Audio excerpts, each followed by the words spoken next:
Okay my dear friends, good morning. और मैंने already link आप लोगों के साथ चैट बॉक्स में शेयर कर दिया है। और अभी मैं चैट सिर्फ अपने तक सीमित कर रहा हूँ। तो मैं यहाँ रिक्वेस्ट करूंगा कि अगर कोई इस लिंक को सेव कर पाए अपने पास, क्योंकि होता है बीच में कई बार लोग मीटिंग के दौरान लिंक मांगते हैं, तो तब आप ये लिंक किसी और के साथ शेयर कर सकते हैं अपने आप से। Right, okay. So as of now मैं रिक्वेस्ट करूंगा कि जितने भी लोग जुड़े हुए हैं वो प्लीज, अभी तक ये लिंक अगर आपने और लोगों के साथ शेयर नहीं किया है तो please share this link with other people, ताकि और लोग हमारे साथ टाइमली जुड़ जाएं और हम इस मीटिंग की शुरुआत कर पाएं।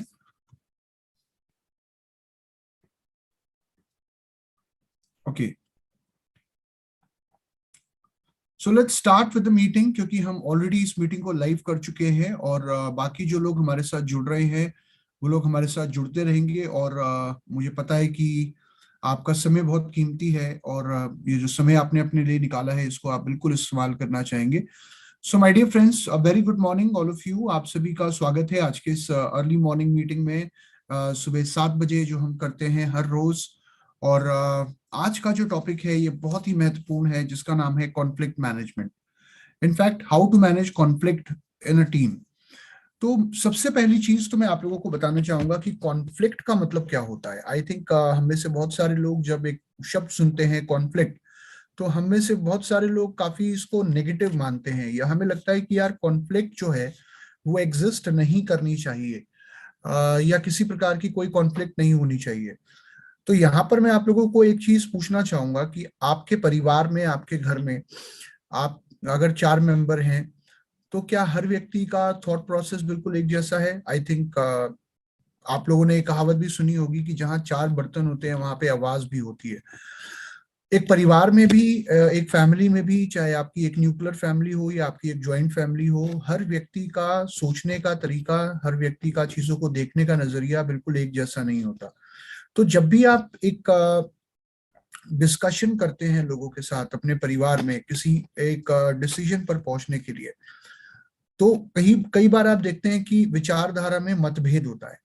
तो आई थिंक मतभेद एक ऐसी चीज है जो कि नॉर्मली आप लोगों ने सुना होगा, कहा जाता है कि मतभेद और मनभेद, इन दोनों में अंतर है।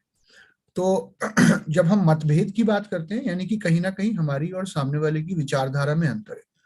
और मनभेद एक अलग चीज होती है। वो क्या होता है? जहाँ पे डिफरेंसेस पैदा हो जाते हैं हम लोगों की बीच में, या रिलेशन जो है उसमें कहीं ना कहीं खटास आ जाती है, उसको हम बोलते हैं मनभेद। तो मेरी ये सोच है, और आई थिंक आप में से बहुत सारे लोग इस चीज को एक्सेप्ट करेंगे, मानेंगे, कि अगर समय रहते मतभेद को टैकल कर लिया जाए तो मनभेद नहीं होता। और आई थिंक कि हमारे नेटवर्क में कोई डिस्प्यूट ना हो, उसके लिए बहुत इंपॉर्टेंट है कि हमारे नेटवर्क में हम कॉन्फ्लिक्ट को मैनेज कर पाएं। क्योंकि जब आप अपने डाउनलाइन के साथ बैठते हैं किसी चीज पे चर्चा करने के लिए, या उनके टारगेट्स डिफाइन करने के लिए, या किस तरीके से इस महीने काम करना है उस पर बात करने के लिए, तो आई थिंक कहीं ना कहीं आप देखते हैं कि उनके थॉट प्रोसेस में या आपके थॉट प्रोसेस में कुछ अंतर होता है। Same with your upline. कई बार अपलाइन किसी चीज को लेकर कुछ और विचार रखते हैं और हम किसी चीज को लेकर कुछ और विचार रखते हैं। तो ये बड़ी नॉर्मल सी चीज है, और किसी भी नेटवर्क में या किसी भी टीम के अंदर। राइट, जस्ट सेकंड में चैट बॉक्स अब डिसेबल कर देता हूँ, यानी कि अपने तक रखता हूँ। तो अब कोई किसी को चैट नहीं कर पाएगा, बिकॉज बीच में बहुत डिस्टरबेंस होती है।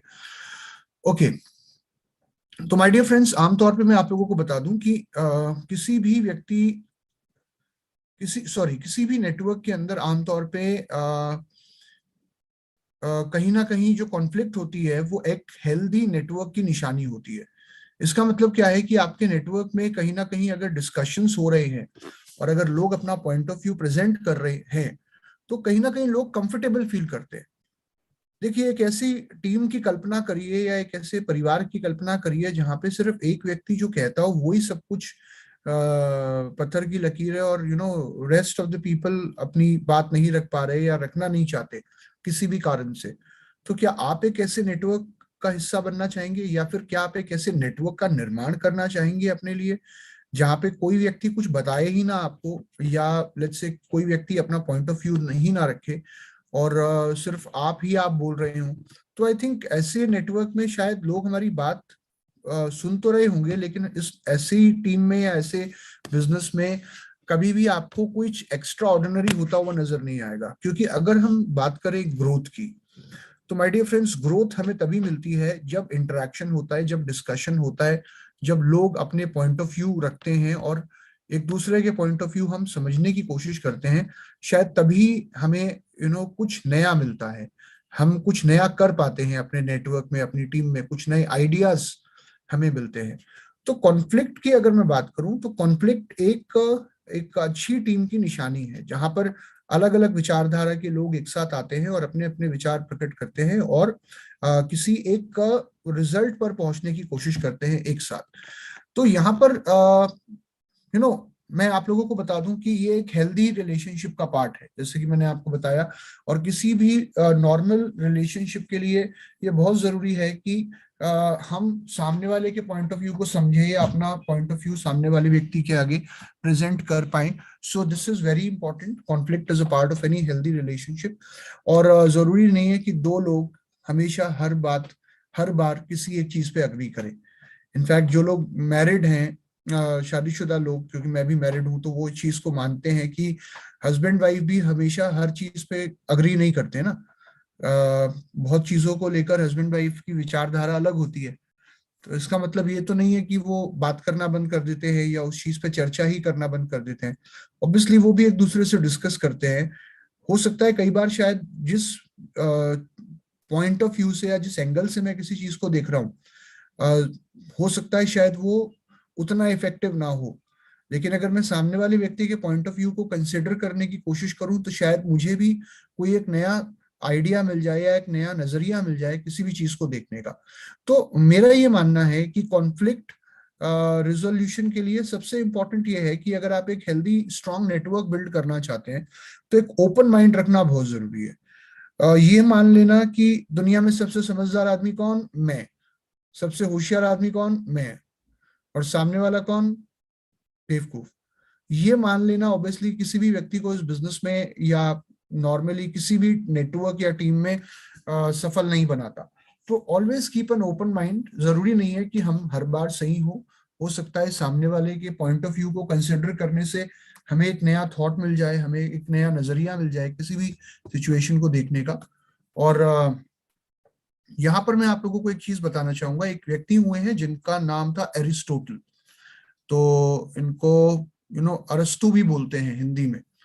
तो ये एंशियंट ग्रीस में पैदा हुए थे और एक बहुत ही ज्यादा विद्वान व्यक्ति थे और एक फिलोसोफर थे, राइट, एक ओरेटर थे। तो इन्होंने एक बड़ी अच्छी बात कही। इन्होंने कहा कि किसी भी एजुकेटेड व्यक्ति या एक समझदार व्यक्ति, एक वाइज मैन, राइट, एक समझदार व्यक्ति की पहचान ये होती है कि वो he is able to entertain a thought without accepting it. कि सामने वाले के पॉइंट ऑफ व्यू को एंटरटेन करना और उसे एक्सेप्ट करना, इन दोनों में एक अंतर है। अगर मान लीजिए आज कोई व्यक्ति मुझसे कोई बात कह रहा है या आप मुझसे कुछ कह रहे हैं जिससे मैं अग्री नहीं करता, लेकिन अगर मैं आपकी बात सुन रहा हूं, राइट, आपकी बात समझने की कोशिश कर रहा हूं, तो मैं इसका मतलब ये नहीं है कि मैंने आपका पॉइंट ऑफ व्यू एक्सेप्ट कर लिया या आपने मेरा पॉइंट ऑफ व्यू एक्सेप्ट कर लिया या मेरा पॉइंट ऑफ व्यू गलत है। लेकिन एटलीस्ट मेरे अंदर इतनी पेशेंस होनी चाहिए या इतनी टॉलरेंस होनी चाहिए कि सामने वाले के पॉइंट ऑफ व्यू को एंटरटेन तो कर पाऊं, एटलीस्ट सुन तो पाऊं, समझ तो पाऊं, या वो अपने पॉइंट ऑफ व्यू को किस पर्सपेक्टिव से या किस नजरिए से रख रहा है, उसका क्या नजरिया है चीजों को देखने का। एटलीस्ट मुझे कहीं ना कहीं एक नया नजरिया मिल जाएगा किसी भी चीज को देखने का। तो जरूरी नहीं है कि मैं किसी पॉइंट ऑफ व्यू को या किसी चीज को एक्सेप्ट करूं, लेकिन उसे एंटरटेन कर पाना विदाउट एक्सेप्टिंग इट, ये एक समझदार व्यक्ति की पहचान है। एंटरटेन करने का मतलब एटलीस्ट सामने वाले की बात को सुनना, समझने का प्रयास करना, उसके नजरिए को देखने का या समझने का प्रयास करना, राइट। तो ये ऑब्वियसली हमारे नेटवर्क में बहुत इंपॉर्टेंट होता है कि हम, अगर मान लीजिए जैसे फॉर एग्जांपल मैं अपने डाउनलाइन को कह रहा हूँ कि यार तुम काम नहीं कर पा रहे हो और आई थिंक जो मैं तुमसे एक्सपेक्ट कर रहा हूँ वो रिजल्ट नहीं आ रहे हैं, तुमने पिछले हफ्ते भी एक भी प्लान नहीं दिया, एक भी मीटिंग नहीं करी।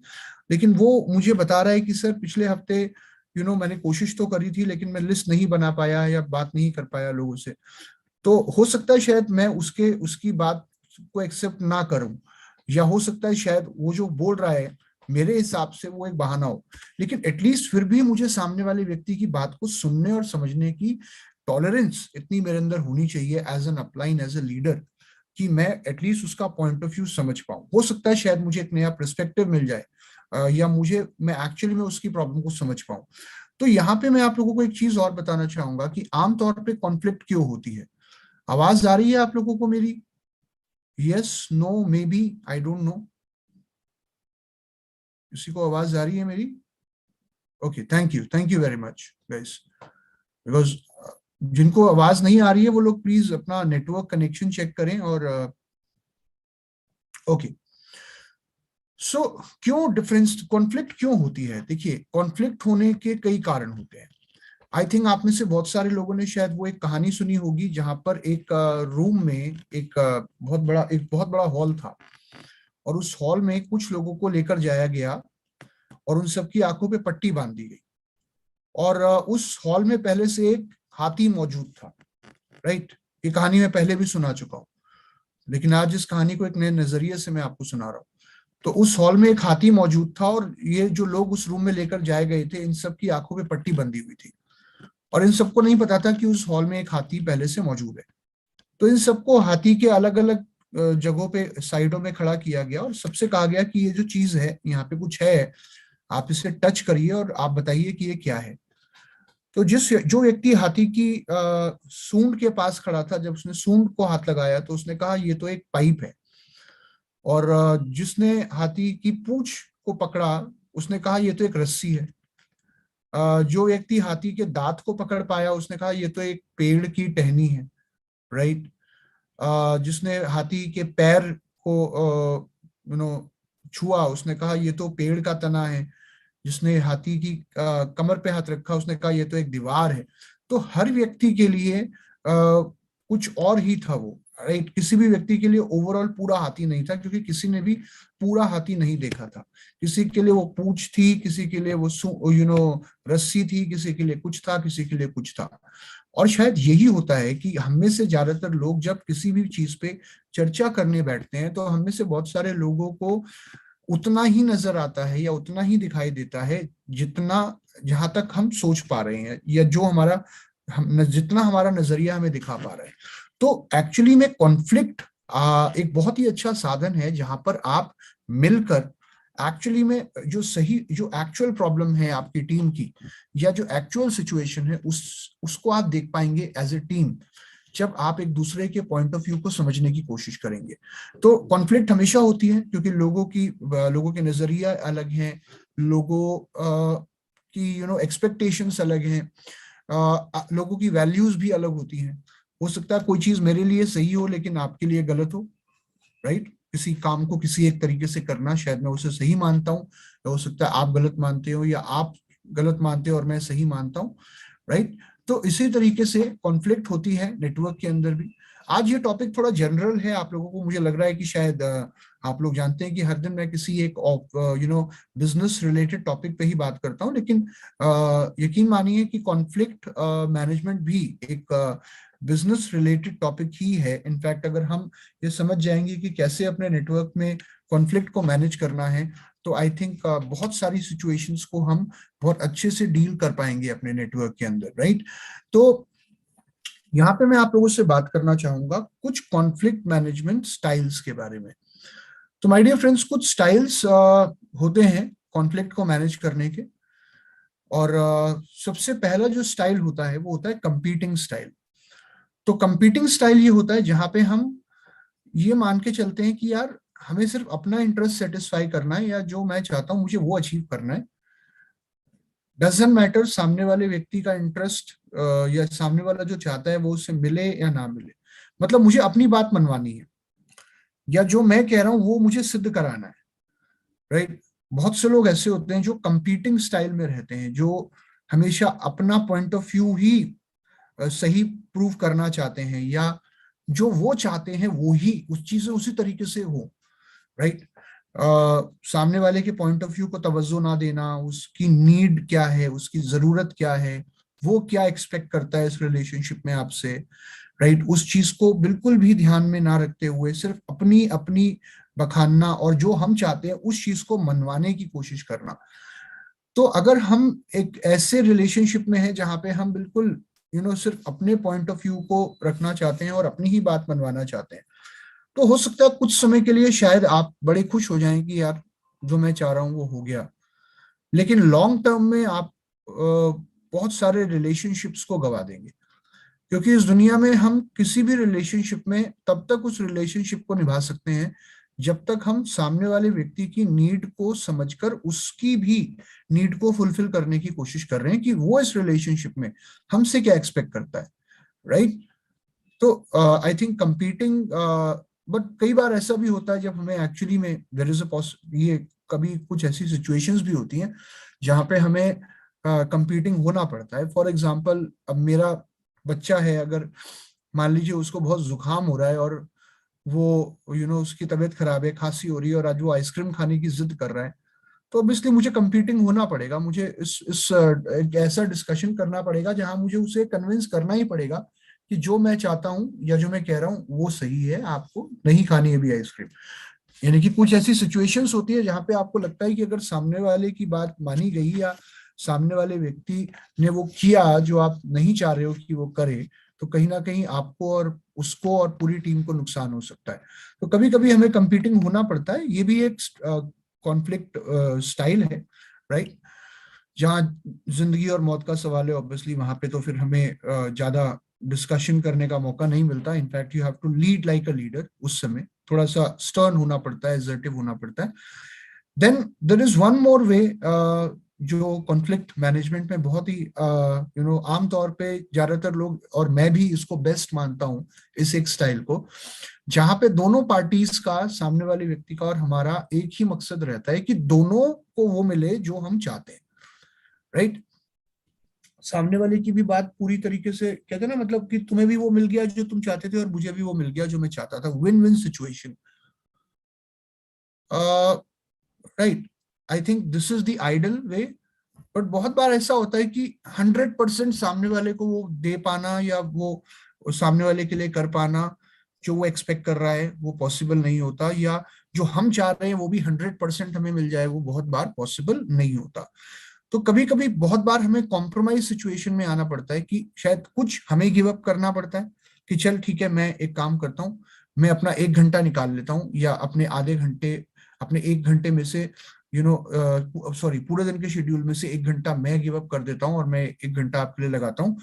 उसके भी हाथ में थोड़ा सा आप ये एफर्ट डालो कि आप भी हफ्ते में कुछ घंटे निकालोगे।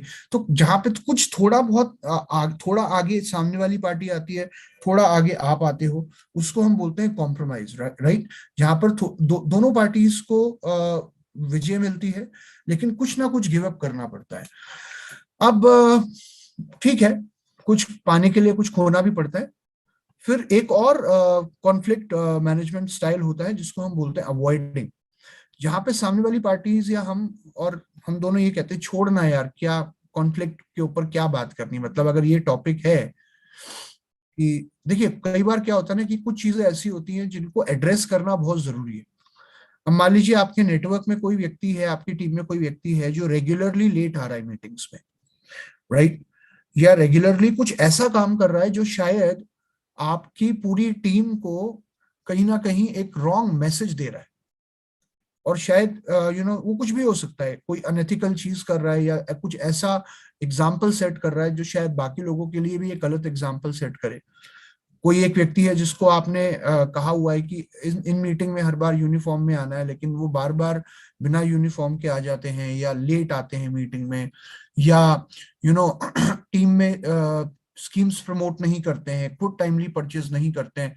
कुछ ऐसे लोग होते हैं बट आपको पता है उनके अंदर पोटेंशियल है और वो नहीं कर रहे हैं जो आप उनसे एक्सपेक्ट कर रहे हो, कहीं ना कहीं जो इनफैक्ट उनके बेनिफिट के लिए बहुत जरूरी है। लेकिन कई बार हमें लगता है यार क्या बात करूंगा, फिर ये अपने बहाने रखेगा, फिर बहस होगी, फिर ये होगा, फिर वो होगा, और छोड़ यार, बात ही नहीं करता इस बारे में। कई बार हम लोग ना डरते हैं किसी चीज को कन्फ्रंट करने से, क्योंकि हमें ये लगता है कि यार अगर मैं इस चीज को रखूंगा सामने वाले व्यक्ति के आगे तो कहीं ना कहीं या तो हमारे रिलेशन जो है वो खराब हो सकता है, या सामने वाला नाराज हो सकता है, या कहीं ना कहीं बेफालतू का आर्ग्यूमेंट हो जाएगा, डिस्प्यूट हो जाएगी। तो छोड़ो यार, चीज को छोड़ो।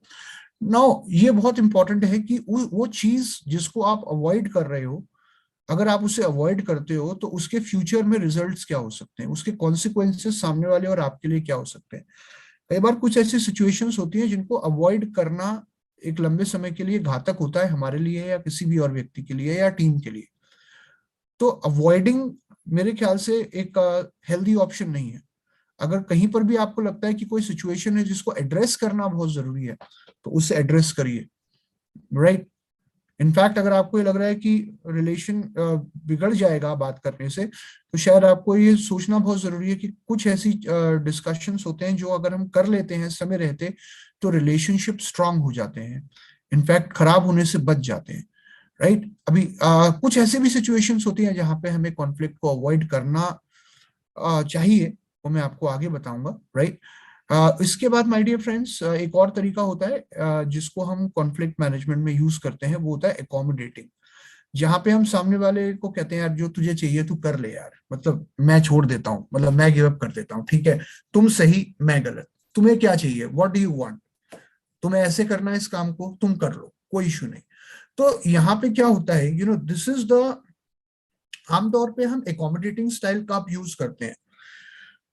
ये तब यूज करते हैं जब हमारा फोकस गोल अचीव करने से ज्यादा, इनफैक्ट अवॉइडिंग में भी और अकोमोडेटिंग, ये दोनों अगर मैं आपको बताऊं स्ट्रेटजीज ये कब यूज की जाती हैं, जो सबसे आखिरी वाली स्ट्रेटजीज हैं कॉन्फ्लिक्ट मैनेजमेंट की, ये आपको कब यूज करनी चाहिए, ये तब यूज करनी चाहिए जब आपका फोकस गोल अचीव करने से ज्यादा आपका फोकस होता है रिलेशनशिप को मेंटेन करने, राइट। मतलब देखिए, एक कहावत है, मैं आगे आप लोगों को बताऊंगा कि not all battles are worth fighting, right, choose your battles carefully. कई बार क्या होता है ना, हम छोटी छोटी चीजों पे बड़ी बहस करना शुरू कर देते हैं, जो चीजें इतनी ज्यादा इंपॉर्टेंट नहीं होती, मतलब उन चीजों पे अगर हम बात नहीं भी करते ना, या अगर चर्चा नहीं भी करते, तो भी तो भी कोई फर्क नहीं पड़ता, खास कुछ ज्यादा डिफरेंस नहीं आता। डोंट बी अ पर्सन, हमने एक ऐसा व्यक्ति नहीं बनना कि हम हर एक व्यक्ति को ठीक करें, right. Don't be a self righteous person, या डोंट बी अ पर्सन जो हर व्यक्ति को अपने हिसाब से चलाना चाहता है, या कहीं पर भी कुछ लोगों की आदत होती है कि हर चीज में रोक टोक करना, छोटी से छोटी चीजों को पिन पॉइंट करना, छोटी से छोटी कमियां लोगों की निकालना और उनको बताना उसके बारे में। इनफैक्ट अगर नहीं भी बताते तो शायद कोई बहुत बड़ा फर्क नहीं पड़ता। तो हमें ये देखना है कि सामने वाले को किन चीजों के ऊपर इम्प्रूवमेंट की जरूरत है सबसे ज्यादा। देखिए, हर व्यक्ति में हर चीज इंप्रूव नहीं कर सकते हम, या हर व्यक्ति के अंदर हर चीज बदल नहीं सकते। अगर हम सबको बदलना चाहेंगे तो आई थिंक लोग शायद अ, हम हमारे साथ कंफर्टेबल फील ना करें, अगर हर लोगों की हर चीज बदलना चाहेंगे। क्योंकि एक चीज कही जाती है, अनकंडीशनल पॉजिटिव रिगार्ड, कि सामने वाला जैसा है ना, एक अच्छे एक हेल्दी रिलेशनशिप के अंदर सबसे पहली नीड ये होती है कि हम सामने वाला सबसे पहले तो वो जैसा है उसे वैसा ही एक्सेप्ट करें, राइट। लोगों की अच्छाइयों और लोगों की खामियों के साथ, दोनों चीजों के साथ लोगों को एक्सेप्ट करना, इसको बोलते हैं अनकंडीशनल पॉजिटिव रिगार्ड। सिर्फ लोगों की अच्छाइयों के लिए उन्हें एक्सेप्ट नहीं करना, हर व्यक्ति के अंदर कुछ ना कुछ कमियां होती हैं, परफेक्ट कोई भी नहीं है इस दुनिया में। तो लोगों की अच्छाइयों को और लोगों की खामियों को, दोनों को एक्सेप्ट करना। और जहां आपको लग रहा है कि यार कोई कोई बहुत ज्यादा बड़ी बात नहीं है, तो जहां तक पॉसिबल हो अवॉइड करें, ये मैं I tell you this going forward. तो ये 5 स्ट्रेटजीज होती हैं कॉन्फ्लिक्ट मैनेजमेंट की। आगे बढ़ते हैं माय डियर फ्रेंड्स, यहाँ पे मैं आपको कुछ और चीजें बताना चाहूंगा कि एक कॉन्फ्लिक्ट जब आपके नेटवर्क में होती है, या आपकी टीम में, या किसी व्यक्ति के और आपके विचारों में मतभेद होता है, जहाँ पे आपको लगता है कि जो मैं बता रहा हूँ और जो मैं चाहता हूँ और जो सामने वाला करना चाहता है उसमें काफी अंतर है।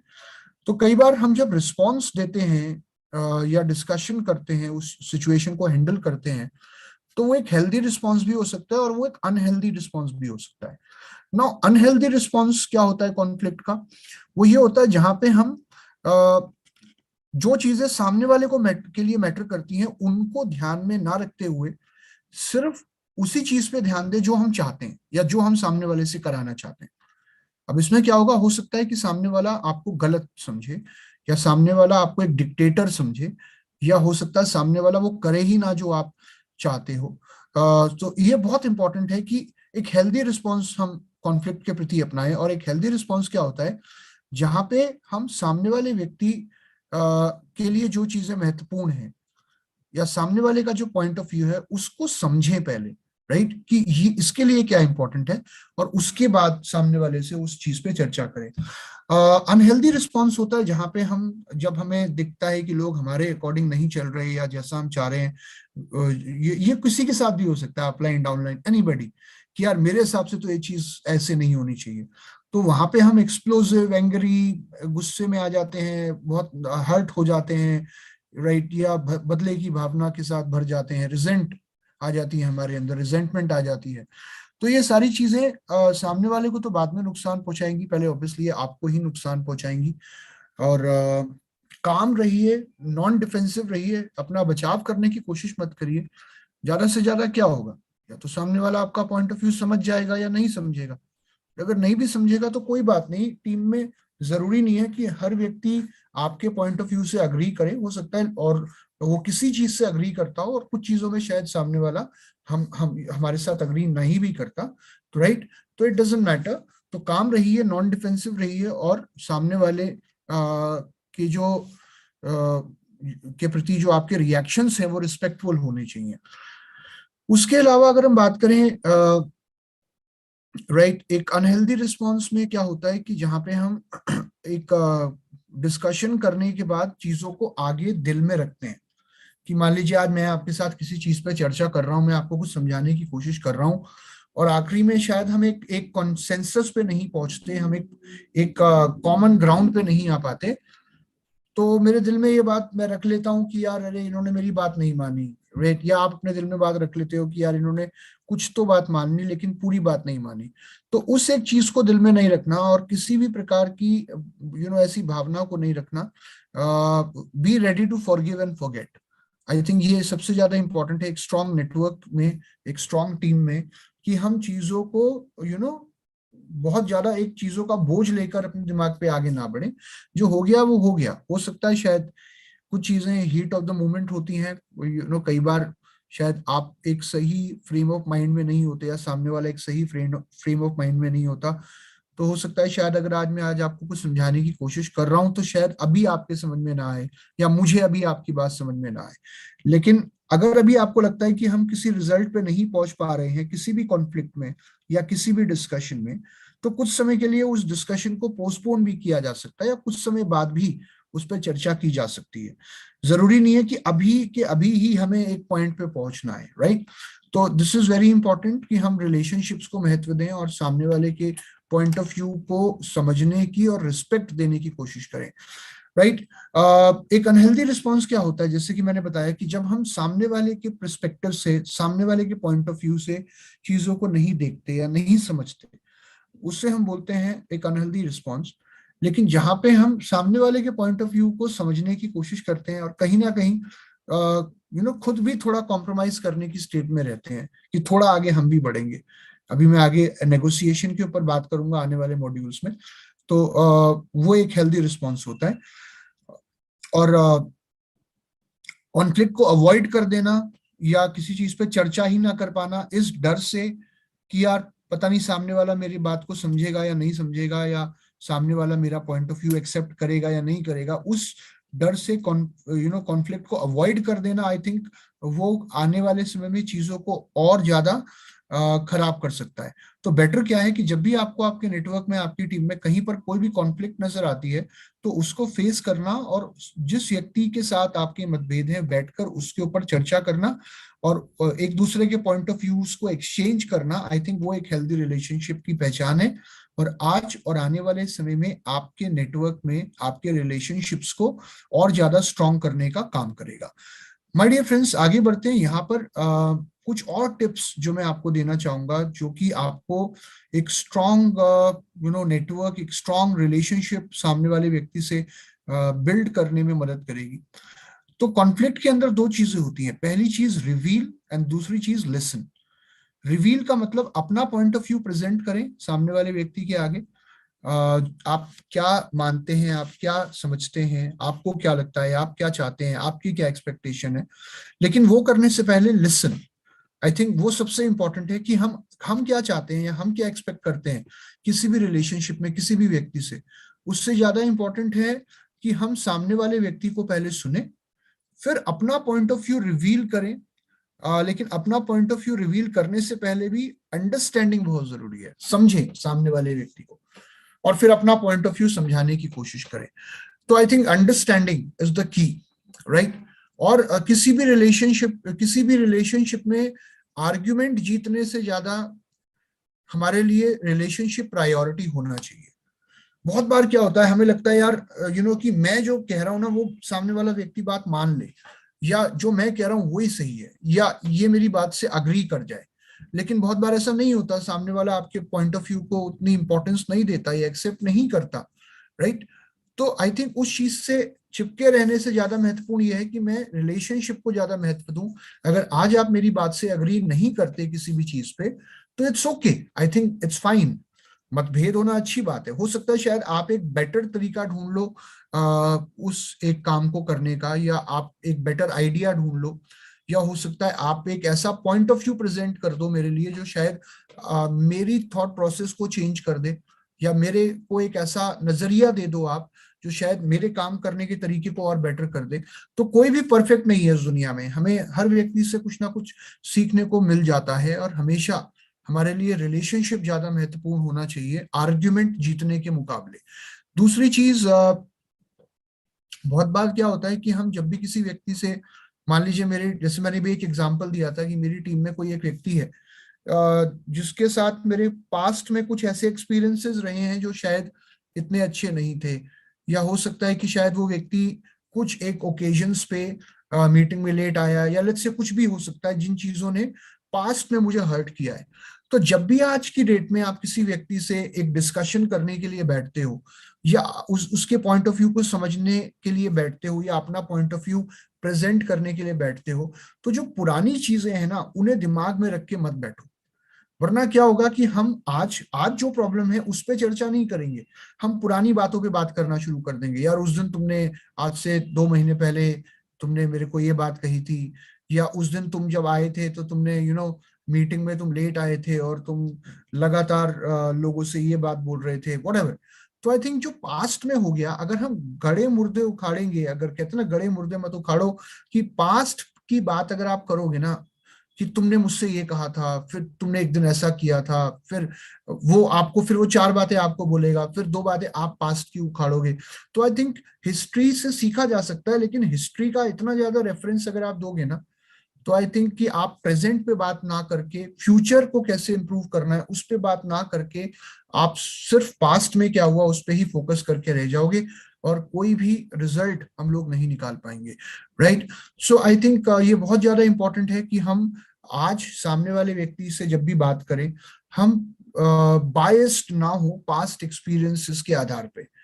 हो सकता है सामने वाले व्यक्ति ने अगर पास्ट में कोई एक काम किसी एक प्रकार से किया है जो सही नहीं था हमारे हिसाब से, तो उसके कुछ रीजंस रहे होंगे, उसके कुछ कारण रहे होंगे। लेकिन आज के समय में हमें क्या देखना है कि आज ये एक नया व्यक्ति है और एक नई सिचुएशन है, एक नया दिन है, और जो हो गया वो हो गया। लेकिन आज और आने वाले समय में हम कैसे इस व्यक्ति के साथ मिलकर अपने रिलेशनशिप को और स्ट्रांग बना सकते हैं, और कैसे आने वाले समय में चीजों पे और अच्छे से काम कर सकते हैं। तो अगर सामने वाला व्यक्ति भी पास्ट की बातें उठा रहा है, तो उसको भी यही बोलिए यार पीछे पीछे वाली बातें ना करके क्यों ना हम आज और आने वाले समय के ऊपर फोकस करें, और कैसे आगे बढ़ा जा सकता है उसके ऊपर बात करते हैं, राइट। तो आई थिंक जब आप पास्ट को बरी कर देते हो और पास्ट को छोड़ देते हो, तभी आप एक स्ट्रांग, एक अच्छा रिलेशनशिप, एक नया रिलेशनशिप किसी भी व्यक्ति के साथ बना सकते हो और आगे बढ़ सकते हो, राइट। सो मूविंग फॉरवर्ड, आगे बढ़ते हैं दोस्त, और अब हम बात करते हैं कुछ और इंपॉर्टेंट पॉइंट्स के ऊपर जो मैं आप लोगों के साथ शेयर करना चाहूंगा। ओके, आवाज आ रही है? यस और नो? रवि देवासी जी को आवाज नहीं आ रही मेरी। कोई एक व्यक्ति भी अगर यस लिख देगा तो I think that will be okay. Okay, thank you very much. तो यहाँ मैंने अब चैट बॉक्स बंद कर दिया है, बिकॉज ऑलरेडी आवाज भी आ रही है आपको और मैं दिख भी रहा हूँ आपको, तो I think that is all fine. तो यहाँ पर कुछ और मैं आपके सामने टिप्स प्रेजेंट करना चाहूंगा कि कॉन्फ्लिक्ट को कैसे मैनेज करना है। जब भी आप किसी भी व्यक्ति से किसी भी पॉइंट पे डिस्कशन करते हैं, तो माय डियर फ्रेंड्स कुछ चीजें बहुत महत्वपूर्ण होती है। नंबर वन, हमेशा शांत रहें, ओवर रिएक्ट ना करें, राइट, और सामने वाले व्यक्ति के पॉइंट ऑफ व्यू को समझने की कोशिश करें। अपनी फीलिंग्स को, दूसरी बात, अपनी फीलिंग्स को शब्दों में एक्सप्रेस करें, एक्शन में एक्सप्रेस ना करें। डायरेक्टली किसी को ये बता देना कि आप कैसा फील कर रहे हो, आई थिंक वो कहीं ज्यादा इंपॉर्टेंट है, कहीं ज्यादा अच्छा है उन चीजों को करने से जो इनडायरेक्टली सामने वाले व्यक्ति को ये बताए कि यार आपको कोई बात पसंद नहीं आई। जैसे होता है ना, मैं एक हमारे देश में बहुत होता है ये, कि मान लीजिए आज मैं आपकी किसी बात से अग्री नहीं करता, या आपने कुछ ऐसा कर दिया या बोल दिया जो मेरी वैल्यूज के खिलाफ है या मुझे पसंद नहीं आया। तो कई बार आप लोगों को ना, पता है क्या कहते हुए सुनते हो, आप लोगों को ये कहते हुए सुनते हो कि अच्छा अब बताऊंगा इसे, अब मौका आने दे, राइट। तो बहुत बार हम उस मौके की तलाश में रहते हैं, या हम कुछ ऐसी चीजें करना चाहते हैं जो सामने वाले को इनडायरेक्टली हर्ट करें या इनडायरेक्टली उसे रियलाइज कराए कि वो गलत था, राइट। कि यार अब ये मेरे कहने से इसने मेरा फोन नहीं उठाया ना, या ये मेरा फोन नहीं उठाता, या मीटिंग में नहीं आता, अब इससे मुझे बुलाने दे, मैं ये कह तो दूंगा मैं आऊंगा लेकिन मैं जाऊंगा नहीं, या मैं इसका फोन नहीं उठाऊंगा। कई बार हम एक्शंस के जरिए सामने वाले को ये जताने की कोशिश करते हैं कि हम उसकी बात से अग्री नहीं करते, या जो उसने कहा था वो गलत था, या वो गलत था हम सही थे, राइट। तो आई थिंक ये कभी भी ना करें हमारे बिजनेस में या किसी भी रिलेशनशिप के अंदर। सामने वाले व्यक्ति के साथ ना कभी बदले की भावना से काम मत करिएगा। ऑब्वियसली अगर आपको कोई चीज पसंद नहीं आई या समझ नहीं आई कि आप अग्री नहीं करते किसी चीज से, तो बेटर ये है कि आप किसी और को ना बता के या एक्शन में उन चीजों को ना दिखा के डायरेक्टली सामने वाले से बात करो ना। Why don't we resolve it, right. जिसके साथ प्रॉब्लम है उसी के साथ बात करके आपकी प्रॉब्लम सॉल्व होगी, and I can bet on that. अगर मान लीजिए मुझे किसी एक व्यक्ति से प्रॉब्लम है और उस एक व्यक्ति से बात ना करके मैं उस एक प्रॉब्लम के बारे में पूरी दुनिया से बात कर रहा हूँ, तो आई थिंक वो प्रॉब्लम कहीं ज्यादा बड़ी हो जाएगी खत्म होने की जगह। तो और एक समय पे एक पॉइंट पे बात करिए। अगर आज के डेट में मान लीजिए कोई एक व्यक्ति है जिसके साथ मुझे किसी एक इशू को रिजॉल्व करना है, तो मुझे उस समय उसी एक इशू पे बात करनी है। ये नहीं कि यार ये इस बार जो तुमने किया वो तो छोड़ो, लेकिन आज से एक हफ्ते पहले तुमने जो किया था वो पहले उस पे बात करते हैं। या आज से 10 दिन पहले जो हमारे बीच में बात हुई थी जब तुमने मुझे गलत ठहराया था उस पे बात करते हैं। तो फिर हम क्या करते हैं, फिर हम पास्ट में चले जाते हैं और बहुत सारी एक चीजों को कि अच्छा मैं तुम्हें बताता हूँ, तुमने उस दिन ये किया था, उससे पहले एक दिन ये किया था, तुमने एक बार ऐसा कहा था, एक दिन तुम मीटिंग में नहीं आए थे, एक दिन तुमने मेरा फोन नहीं उठाया था। तो हम 10 चीजें एक साथ बताते हैं और फिर उससे कहते हैं अच्छा बता, अब एक एक करके जवाब दे। सामने वाला कहेगा क्या जवाब दूं, अब तुम्हें जो मानना है मान लो यार, तुम्हें लगता है मैं गलत हूं तो मैं गलत ही हूँ। तो अगर आप 10 चीजें एक साथ सॉल्व करने की कोशिश करोगे, डिस्कस करने की कोशिश करोगे, तो आई थिंक कहीं ना कहीं हम रिलेशनशिप को अच्छा करने की जगह या प्रॉब्लम्स को सॉल्व करने की जगह और ज्यादा कॉम्प्लिकेट कर देंगे। To deal with one issue at a time, accusations मत लगाइए। बहुत संक्षेप में मैं कुछ चीजें बता रहा हूं यहाँ पे। ब्लेम मत करिए किसी व्यक्ति को कि तुम पंक्चुअल नहीं हो, या तुम ऐसा ऐसे हो, या तुम वैसे हो, या ये तुम्हारी गलती है, वो तुम्हारी गलती है। कभी भी किसी की कमियां मत गिनाइए, सिर्फ सामने वाले को ये बताइए कि उसकी उसके एक्शन से आपने कैसा फील किया, राइट। सो कहते ना, don't hate the criminal, hate the crime. We should not hate the criminal, we should hate the crime. Similarly सामने वाले व्यक्ति से हमारी कोई कोई भी वो नहीं है, मैं कहूंगा कि एक कोई उसके साथ हमारी दुश्मनी नहीं है। हर व्यक्ति अच्छा है इस दुनिया में, हर व्यक्ति बहुत अच्छा है। अगर आप किसी भी व्यक्ति को समझने का प्रयास करेंगे तो आप देखेंगे कि यार ये कितना अच्छा इंसान है और मैं इसके बारे में क्या सोचता था। लेकिन उस समय वो परिस्थितियां शायद उस व्यक्ति के लिए कुछ इस प्रकार की रही होंगी, या कहीं ना कहीं वो व्यक्ति खुद सफर कर रहा होगा, या उसके दिमाग में कुछ ऐसा चल रहा होगा जिसकी वजह से वो बहुत परेशान था और उसने शायद कुछ ऐसा कर दिया या कह दिया जिससे आप हर्ट हो गए। सो नेवर एक्यूज, सामने वाले के ऊपर कभी लेबल लगाने की कोशिश मत करिए कि तुम ऐसे हो या तुम वैसे हो। बस जब भी आप डिस्कस कर रहे हैं और आप अपना पॉइंट ऑफ व्यू रखना चाहते हैं, तो उसे बताइए कि उसके उस व्यवहार से आपको कैसा लगा, दैट्स ऑल, राइट। और सामने वाले इससे पहले ये इंपॉर्टेंट है कि हम सामने वाले से भी जानना चाहें कि हाउ डज ही फील और how does she feel, right. Complaints को इन्वेंट मत करिए। कई बार क्या होता है, हम कुछ ऐसी कंप्लेंट बना लेते हैं जो एग्जिस्ट ही नहीं करती। चीजों को एज्यूम मत करिए, फैक्ट्स के साथ रहिए, जो फैक्ट्स है उन पे बात करिए, भावनाओं के साथ बहिए मत, राइट। जो एक्चुअल सिचुएशन है उस पर बात करिए, और हमेशा टॉलरेंस रखिए अपने अंदर सामने वाले के पॉइंट ऑफ व्यू को सुनने की, समझने की। एंड डोंट स्टॉक पाइल, जैसे कि मैंने कहा कि ढेर मत लगाइए चीजों का, कि इससे एक दिन मिलूंगा और इससे सारी चीजों पे बात करूंगा। तो डोंट स्टॉक पाइल। अगर आपको लगता है कोई चीज है जिसके ऊपर अभी फिलहाल चर्चा कर लेना जरूरी है, तो बेटर अभी उस चीज के बारे में अभी बात कर लो एज सून एज पॉसिबल सामने वाले व्यक्ति से, जो उसके और आपके हित में हो, राइट, जो आपको और उसको दोनों को एज ए टीम हमें आगे बढ़ने में मदद करेगी। और मूविंग फॉरवर्ड, यहाँ पे मैं आप लोगों को जैसे ऑलरेडी बता चुका हूँ, focus on the reason not the person, कि हमें कॉन्फ्लिक्ट का जो जो मेन इशू है उस पर फोकस करना है। हमने सामने वाले व्यक्ति की कमियां नहीं गिनानी या सामने वाले व्यक्ति को गलत ठहराने की कोशिश नहीं करनी। हमेशा सामने वाले व्यक्ति का पॉइंट ऑफ व्यू कंसिडर करने की कोशिश करिए। देखिए, हो सकता है सामने वाला अपनी जगह बिल्कुल सही हो। एक बार एक बच्चा स्कूल में गया, मैं यहाँ पर एक कहानी आप लोगों को सुनाना चाहता हूँ। तो वहां जब वो स्कूल में गया तो वहां पे टीचर ने उसको 4 आम दिखाए और कहा कि ये 4 आम है, ये आम है, बताओ ये कितने हैं, काउंटिंग करने के लिए कहा। तो बच्चे ने कहा कि आम 5 हैं। तो टीचर को बड़ा गुस्सा आया, उसने कहा ये तो मैं 4 आम दिखा रहा हूँ इसको और ये 5 बोल रहा है। टीचर ने फिर आम दिखाए, उसने कहा ये कितने मैंगोज हैं, कितने आम हैं। तो बच्चे ने कहा कि आम 5 हैं। अब टीचर को थोड़ी हैरानी हुई, टीचर ने एक दूसरा फल दिखाया, 4 स्ट्रॉबेरीज दिखाई। फिर कहा अच्छा ये बताओ ये कितनी स्ट्रॉबेरीज हैं। तो बच्चे ने कहा स्ट्रॉबेरीज 4 हैं। अब टीचर और हैरान हुआ कि 4 स्ट्रॉबेरीज 4 हैं लेकिन आम 5 कैसे हो गए। तो उसने बच्चे को पहले डांटा, थोड़ा सा उससे नाराज हुआ। फिर उसने पूछा कि यार तुम्हें समझ में नहीं आता, मतलब जब स्ट्रॉबेरीज 4 हैं तो आम 5 कैसे हो गए।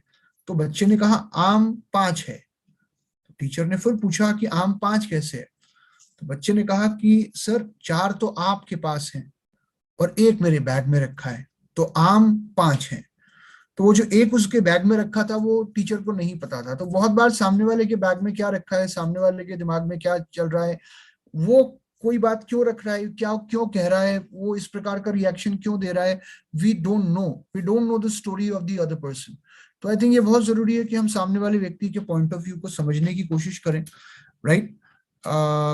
तो शायद हमें एक नया पर्सपेक्टिव मिल जाता है चीजों को सुनने का, समझने का।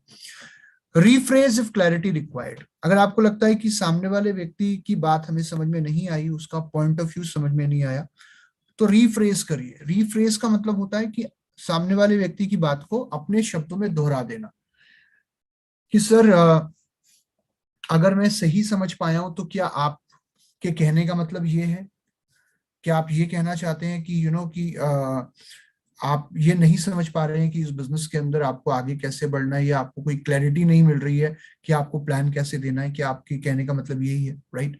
तो यहाँ पे सामने वाले का पॉइंट ऑफ व्यू एक बार कंफर्म करने की कोशिश करो कि एक्चुअली में वो जो कहना चाहता है और आपने जो समझा क्या वो सेम है, राइट। इंटरप्ट मत करें। बहुत बार होता है कि हम किसी को सुनने से ज्यादा बोलने में यकीन रखते हैं। तो आई थिंक जब हम लोगों को सुनना पसंद कर देते हैं तो हमारी आधी से ज्यादा कॉन्फ्लिक्ट अपने आप खत्म हो जाती हैं नेटवर्क के अंदर, टीम के अंदर। क्योंकि सामने वाला व्यक्ति या कोई भी व्यक्ति उस व्यक्ति को ज्यादा पसंद करता है जो किसी व्यक्ति को सुनता है, राइट। तो जब आप सुनेंगे तभी हम समझ पाएंगे। मूविंग फॉरवर्ड, कैसे हम सामने वाले को प्रॉम्प्ट करें या कैसे हम सामने वाले को प्रेरित करें कि वो अपना पॉइंट ऑफ व्यू हमारे साथ शेयर करे।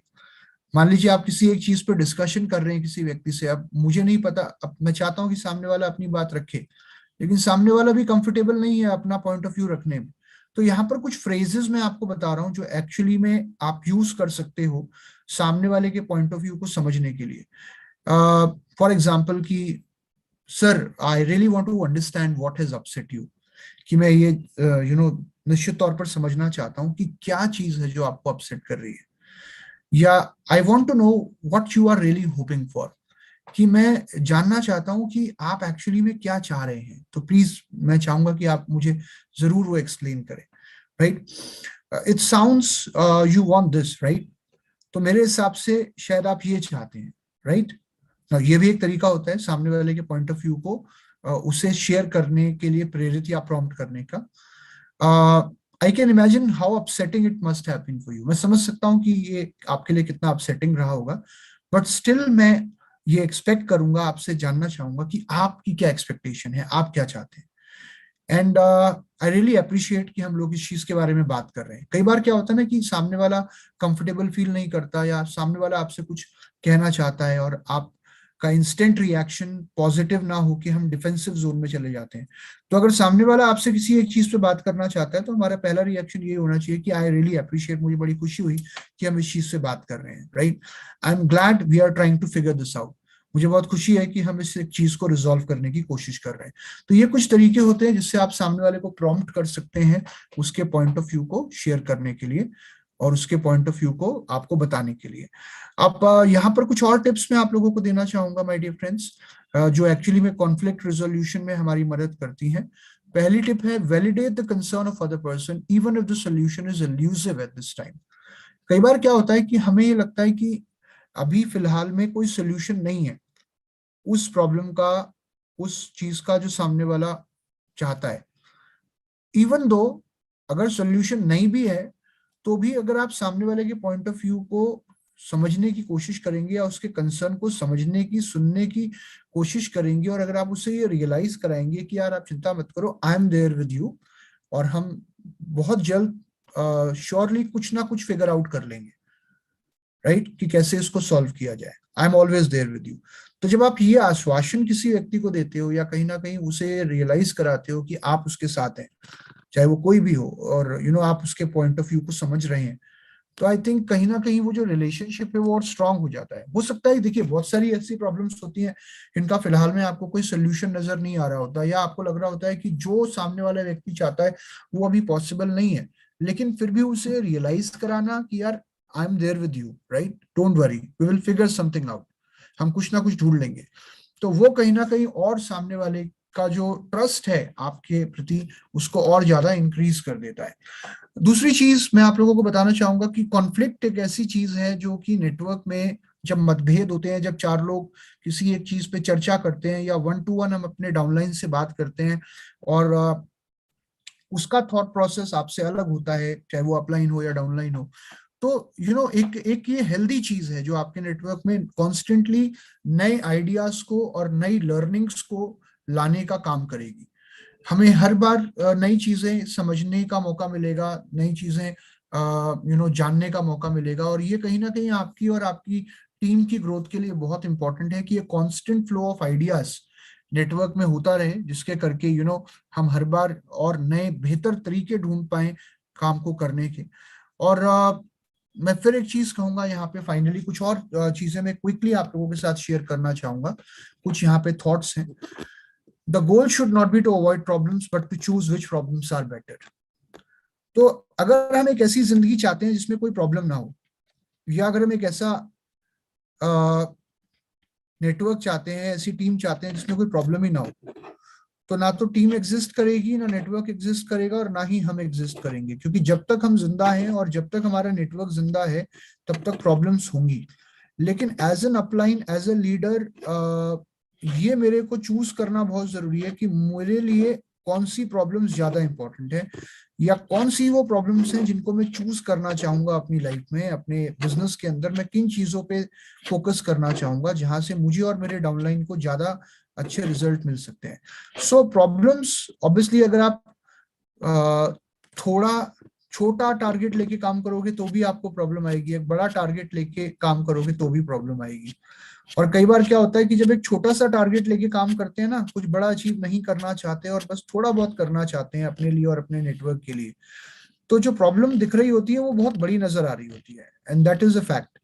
लेकिन अगर एक्चुअली में आप कुछ बड़ा अचीव करना चाहते हैं अपने और अपने नेटवर्क के लिए, और कुछ वर्थवाइल अचीव करना चाहते हैं, तो प्रॉब्लम आपको बहुत बड़ी नजर नहीं आ रही होती। इनफैक्ट आपके गोल और आपके टारगेट और आप जो अचीव करना चाहते हैं उसके कंपैरिजन में प्रॉब्लम्स बहुत छोटी हो जाती हैं, राइट?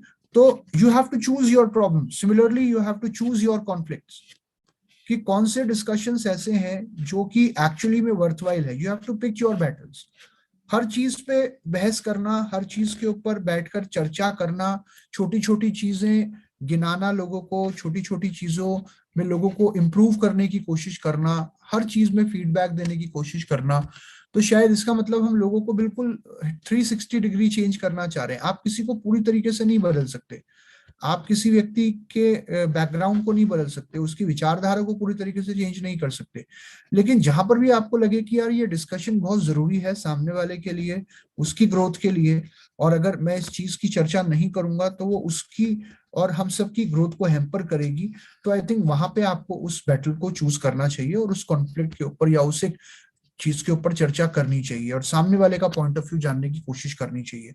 लेकिन जहां पे आपको लगता है कि ठीक है यार, इट्स ओके, कोई कोई चीज ऐसी है जो सामने वाले के अंदर आपको लगता है कि यार ये नहीं बदली जा सकती, तो इट्स फाइन। हर आदमी को आप पूरी तरीके से नहीं बदल सकते, राइट? तो चूज योर बैटल्स केयरफुली। अगर हर जगह हर समय हम अपने आप को प्रूव करने की कोशिश करेंगे, हर जगह हर समय हम अपने आप को सही दिखाने की या सही जताने की कोशिश करेंगे, तो इससे क्या होगा कि शायद हम बहुत सारे रिलेशनशिप्स को लूज कर देंगे।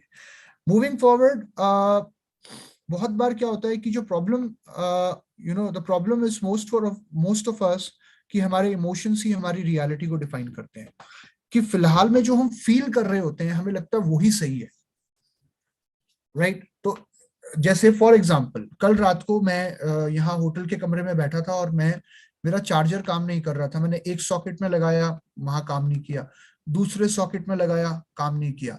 तो थोड़ा सा मुझे ना थोड़ा सा मैं फ्रस्ट्रेट हुआ, या मुझे थोड़ा सा मैं अपसेट हुआ कि बताओ यार, इस रूम के अंदर कोई भी सॉकेट काम नहीं कर रहा है। अब मैं तुरंत रिसेप्शन पे कॉल करने ही वाला था और ये कहने ही वाला था कि आप मेरा रूम चेंज करो, क्योंकि यहाँ तो कोई भी सॉकेट काम नहीं कर रहा है। तो वो मेरे लिए रियलिटी बन गया उस समय के लिए कि यार कोई सॉकेट ही काम नहीं कर रहा है, तो मैं चार्ज कैसे करूंगा अपना लैपटॉप? तो मैंने कहा चलो एक बार देखते हैं, शायद हो सकता है कि ये लैपटॉप की जो वायर है वो ढंग से कनेक्टेड ना हो। एंड एक्चुअली वायर ढंग से कनेक्टेड नहीं थी। लेकिन उस समय, उससे 2 मिनट पहले जो इमोशन मेरे दिमाग में आया वही मेरे लिए रियलिटी बन गया। तो कई बार क्या होता है कि हम अपने इमोशंस को, जो फिलहाल में हम फील कर रहे होते हैं, उसमें हम इतना बह जाते हैं कि हम कई बार कुछ ऐसा कह जाते हैं या ऐसा कर जाते हैं सामने वाले के प्रति, जो सामने वाले व्यक्ति के साथ और हमारे बीच में एक रिफ्ट पैदा कर देता है। तो अपने इमोशंस को समझने की कोशिश करिए, be self aware. Self awareness पे माइंडफुल मेडिटेशन, इसके ऊपर हम आगे बात करेंगे। माइंडफुलनेस, कि हम क्या फील कर रहे हैं और क्यों फील कर रहे हैं फिलहाल में, वो बहुत इंपॉर्टेंट है। अगर कहीं पर कोई भी अनहेल्दी या टॉक्सिक रिलेशनशिप एग्जिस्ट करता है, तो उसका एक सबसे बड़ा कारण है कि कहीं पर दोनों पार्टीज, सामने वाला व्यक्ति और हम दोनों, कहीं ना कहीं अपनी रिस्पॉन्सिबिलिटीज से भाग रहे हैं। तो अगर किसी भी रिलेशनशिप में दोनों पार्टीज अपनी रिस्पॉन्सिबिलिटी को समझें कि उनसे क्या एक्सपेक्टेड है। कई बार, बहुत बार क्या होता है कि हम ये एक्सपेक्ट करते हैं कि सामने वाला क्या करे या सामने वाले को क्या करना चाहिए, लेकिन किसी भी रिलेशनशिप में हमारी क्या रिस्पॉन्सिबिलिटी बनती है as an upline, as a downline, अगर हम उसको समझने की कोशिश करें तो बहुत सारे रिलेशनशिप्स को हम और स्ट्रॉन्ग कर सकते हैं, राइट? यहाँ पर भी और बहुत सारे टॉपिक्स हैं, आगे आगे बहुत सारी बातें हैं, लेकिन मैं कल इन चीजों पे बात करूंगा। लेकिन फिर भी I know, because I think we have got 5 more minutes, तो मैं उन 5 मिनट्स को यूज करना चाहूंगा और मैं आपको बताना चाहूंगा कि अनहेल्दी रिलेशनशिप के पीछे या किसी भी रिलेशनशिप के हेल्दी ना होने के पीछे दो यंग यांग होते हैं, जो दो मेन कारण होते हैं। उसमें पहला कारण होता है एक विक्टिम माइंडसेट। विक्टिम माइंडसेट क्या होता है? जहां पे हम हर व्यक्ति को या किसी ना किसी को ब्लेम करना चाहते हैं, इस पूरी दुनिया को ब्लेम करना चाहते हैं अपनी प्रॉब्लम्स के लिए। और कि मेरे साथ बुरा हुआ है, मेरे साथ हमेशा गलत हुआ है, या अगर आज मैं किसी सिचुएशन में हूं तो उसके लिए दूसरे लोग जिम्मेदार है, ये एक मेंटालिटी होती है। तो जो विक्टिम माइंडसेट के लोग होते हैं वो ऐसा क्यों करते हैं? Why do they paint always themselves as victims? Because eventually उन्हें लगता है कि कोई आएगा और उन्हें बचा लेगा या उनके लिए वो कर देगा जो उन्हें खुद कर लेना चाहिए, लेकिन वो खुद नहीं करना चाहते। फिर कुछ लोग होते हैं हीरोज। अब हीरोज में क्या होता है कि ये सामने वाले की प्रॉब्लम्स का ब्लेम भी खुद लेना चाहते हैं। सामने वाले को उनके इमोशन, सामने वाला अगर कुछ फील कर रहा है या सामने वाला किसी प्रॉब्लम में है, तो ये जो लोग होते हैं ये सोचते हैं कि यार ये मेरी वजह से ही बुरा फील कर रहा होगा या इसकी प्रॉब्लम को मुझे अपने ऊपर ले लेना चाहिए। ये हर व्यक्ति के लिए सब कुछ ठीक कर देना चाहते हैं, हर व्यक्ति के लिए सब कुछ कर देना चाहते हैं। इनफैक्ट हमारे नेटवर्क में भी बहुत बार ऐसा होता है कि हम ये चाहते हैं कि यार डाउनलाइन को के लिए सारा काम मैं कर दूं and I should be doing everything, right. और रिलेशनशिप में, बहुत सारे पर्सनल रिलेशनशिप्स में भी ऐसे आपको लोग देखने को मिलते हैं जो सबके लिए सब कुछ ठीक कर देना चाहते हैं। इनफैक्ट जो काम सामने वाले को खुद से अपने आप से कर लेना चाहिए था, उससे ना उसे करने नहीं देना और खुद उसके लिए वो काम कर देना। तो जो ऐसे लोग होते हैं जो सामने वाले का काम भी खुद कर लेते हैं, क्यों करते हैं? बिकॉज उन्हें लगता है कि इससे क्या होगा कि they will receive the love and appreciation they always wanted. उसके पीछे भी कहीं ना कहीं एक पर्सनल इनसिक्योरिटी होती है कि हम चाहते हैं कि यार कि आज अगर मैं किसी के लिए कुछ कर रहा हूं तो बदले में मैं बहुत कुछ एक्सपेक्ट करता हूँ, और जब वो एक्सपेक्टेशंस पूरी नहीं होती तो हर्ट होता है कोई भी व्यक्ति। तो ना तो हमें विक्टिम बनना और ना ही हमें हीरो बनना, यहाँ पर मैं आपको फिर एक बात बताता हूँ, और ना ही हमें विलन बनना। जो तीसरा है लिखा हुआ विलन, मतलब कि ना खुद कुछ करना ना सामने वाले को करने देना, वो विलन होता है। विक्टिम का मतलब कि मैं खुद कुछ नहीं करूंगा, औरों से एक्सपेक्ट करूंगा। और हीरो का मतलब कि मैं किसी को कुछ नहीं करने दूंगा, मैं अपना भी काम कर लूंगा और सामने वाले का भी मैं ही कर लूंगा। तो जब हम खुद के काम की रिस्पॉन्सिबिलिटी लेते हैं और सामने वाले व्यक्ति को उसके रिस्पॉन्सिबिलिटी रियलाइज कराते हैं कि यार आपकी रिस्पॉन्सिबिलिटी आपको पूरी करनी है, I can support you, I can guide you, right, but काम आपको खुद ही करना पड़ेगा, तो शायद हम एक हेल्दी रिलेशनशिप की तरफ बढ़ते हैं। और एक healthy relationship in long term आपको रिस्पेक्ट भी देता है, राइट। तो विक्टिम भी नहीं बनना, हीरो भी नहीं बनना, लोगों को उनको काम जो उनके काम है या जो उन्हें करना चाहिए वो करने के लिए उन्हें प्रेरित करना है। मूविंग फॉरवर्ड, सेरेनिटी प्रैक्टिस करें। सेरेनिटी ये अपने आप में एक बहुत बड़ा टॉपिक है, इसके ऊपर मैं किसी और दिन बहुत डिटेल में चर्चा करूंगा। लेकिन ये समझने की कोशिश करिए कि आप लोगों की फीलिंग्स नहीं बदल सकते। लोग क्या कह रहे हैं या क्या कहेंगे आप उनकी जुबान नहीं पकड़ सकते। आप लोगों का बिहेवियर नहीं बदल सकते, लेकिन आप अपने खुद जो आपके शब्द हैं उन्हें आप चूज कर सकते हो। आपके एक्शंस आप चूज कर सकते हो। आप अपने प्रति, अपनी टीम के प्रति, अपने डाउनलाइन के प्रति, बिजनेस के प्रति कितने ऑनेस्ट रहोगे ये आप चूज कर सकते हो। आपके वर्क एथिक आप चूज कर सकते हो। आपकी ओपिनियंस आप चूज कर सकते हो, राइट। आपका बिहेवियर आप चूज कर सकते हो। तो हम किसी और को नहीं बदल सकते, लेकिन ऑब्वियसली जब हम ये आइडेंटिफाई कर लेंगे या आइडेंटिफाई कर पाएंगे कि यार हम लोगों को नहीं बदल सकते और बहुत सारी चीजें हैं जिनको हम नहीं बदल सकते, लेकिन हम क्या नहीं बदल सकते और क्या बदल सकते हैं, अगर उसके बीच का डिफरेंस हम रियलाइज करें, तो आई थिंक हमारे जो रिलेशनशिप्स हैं वो बहुत स्ट्रांग हो जाएंगे और इनफैक्ट बहुत सारी कॉन्फ्लिक्ट्स को हम रिजॉल्व कर पाएंगे, क्योंकि हमें समझ में आ जाएगा कि किसी भी कॉन्फ्लिक्ट में सामने वाले को नहीं बदल सकते, लेकिन हम अपना पॉइंट ऑफ व्यू प्रेजेंट कर सकते हैं और खुद वो चीजें कर सकते हैं जो हमें करनी चाहिए या जो हम कर सकते हैं, जो हमारे लिए और सामने वाले के हित में काम करेंगी। ओके, फाइनली इससे पहले कि मैं आगे बढ़ूं और इस मॉड्यूल को क्लोज करूं, मैं एक लास्ट चीज आज की ट्रेनिंग में कहना चाहूंगा। No one can let you down, hurt you और मेक यू अपसेट और angry. It's up to you how you choose to feel. कोई भी आपको हर्ट नहीं कर सकता इस दुनिया में आपकी परमिशन के बगैर। कई बार हमें लगता है सामने वाले ने ऐसा कह दिया, हम डिप्रेशन में चले जाते हैं। कोई आपको कुछ कह देता है या कोई कुछ कर देता है, तो कोई भी व्यक्ति इस दुनिया में आपको बुरा फील नहीं करा सकता जब तक आप खुद उस चीज को अपने लिए बुरा ना मानो, राइट। सो आप चीजों को आप कैसे इंटरप्रेट करते हो, आई थिंक वो बहुत ज्यादा इंपॉर्टेंट है। इसके ऊपर हम आगे, और मेरा बहुत मन कर रहा है इन चीजों पे बहुत डिटेल में बात करने का, लेकिन मुझे शायद लगता है आज का मॉड्यूल काफी लंबा हो गया, क्योंकि आज हमने कंटेंट बहुत ज्यादा कवर कर लिया, लेकिन कुछ चीजों पे हम और डिटेल में चर्चा कर सकते हैं आने वाले ट्रेनिंग्स में। तो यहाँ मेरा पर्पस आप में से किसी को ज्ञान देने का नहीं है। आई एम नॉट अ ज्ञानी बाबा, आई एम जस्ट वर्किंग एक टीम की तरह, जहाँ पे हम ये समझ पाए कि कॉन्फ्लिक्ट को कैसे सॉल्व करना है। और आई थिंक कहीं ना कहीं अगर आपको लगा होगा कि आज का ये मॉड्यूल आपके लिए हेल्पफुल था, तो प्लीज इनमें से कुछ चीजों को अपनी टीम में यूज करें और अपने नेटवर्क के अंदर एक हेल्दी रिलेशनशिप्स को लोगों के साथ बिल्ड करने का प्रयास करिए। एंड कल जो टॉपिक होगा वो बहुत इंपॉर्टेंट टॉपिक है। कल मैं आपसे बात करूंगा मंथ एंड क्लोजिंग के बारे में, क्योंकि कल 25 तारीख है और 25 तारीख में ऑब्वियसली हमारे पास कल 25, 26, 27, 28 और 1, तो हमारे पास कुछ दिन बचे हैं जहाँ पे हमें इफेक्टिवली अपने मंथ को क्लोज करना है। तो कैसे हम अपने मंथ को बहुत ही इफेक्टिवली, बहुत एफिशिएंटली क्लोज करें, उसके ऊपर हम लोग कल बात करेंगे। And with that, thank you very much, take care my dear friends, God bless you all and see you again tomorrow. Thank you.